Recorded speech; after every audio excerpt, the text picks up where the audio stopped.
Welcome to This Explainer.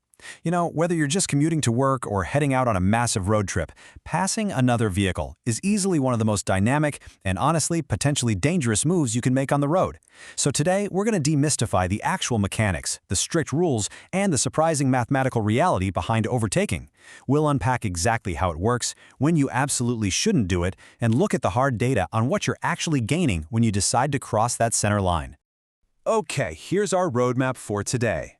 We'll start with the fundamentals of overtaking, look at when it's strictly prohibited, cover what to do when you are the one being overtaken, dive into the actual math of time gained, and finally, test your knowledge.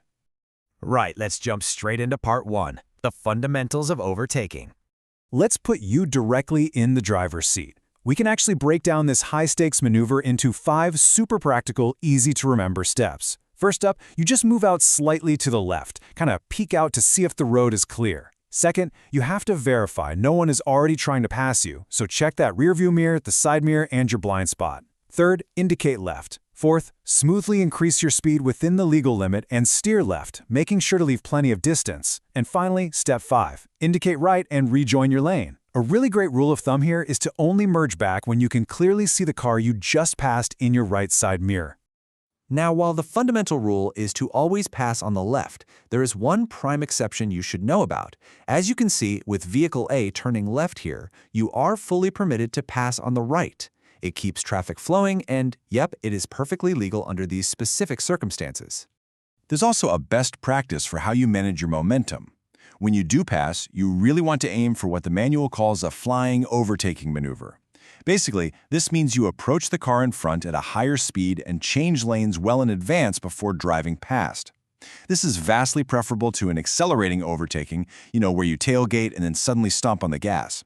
A flying overtake requires a much shorter distance, uses way less fuel, and makes it a whole lot easier to keep your vehicle within the legal speed limit. Moving on to part 2, when overtaking is prohibited. You absolutely must memorize these high-risk conditions where crossing the center line is totally off limits. If there's a risk of endangerment, no passing. The car ahead is indicating left, no passing. It's also strictly banned at uncontrolled pedestrian crossings or on bends with limited visibility. And you absolutely cannot pass at junctions where the priority to the right rule applies. Now, there are a few nuanced exceptions, like if there's heavy queuing in multiple lanes, but generally speaking, these baseline prohibitions are your primary shield against catastrophic collisions. And this really illustrates why. Whether you encounter a strict regulatory no overtaking sign, or you find yourself stuck behind someone on a snowy road curve, even if the center line is dashed, passing is completely prohibited because your visibility is heavily obscured. Risking a pass in either of these scenarios is incredibly dangerous. All right, let's flip the script for part 3. When you are overtaken. If you take away just one single thing from this section, let it be this golden rule. Do not accelerate. Seriously. In fact, you should look to the right, use the hard shoulder if it's empty to create some extra space, and literally slow down if you need to. Your primary job is to ensure the other driver can complete their maneuver as safely and swiftly as possible. Now, I know this can be super frustrating. You might encounter a car performing a highly illegal maneuver like crossing a solid center line. But here is the critical legal takeaway. You have to swallow your pride. You are legally obliged to assist them and not obstruct them in any way.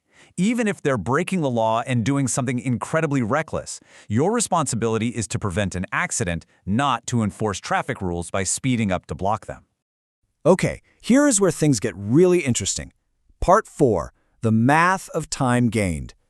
Let's look at the stark reality. We all know that exact feeling of being stuck behind a slightly slower car and just wanting to zoom past to save a few minutes. But if you're driving over 90 kilometers per hour and you aggressively increase your speed by a full 10 kilometers per hour to pass, you only save a shocking 30 seconds for every 10 kilometers traveled.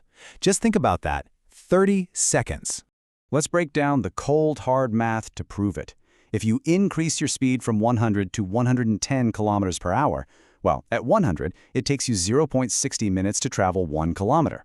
At 110, it takes 0.55 minutes. The difference?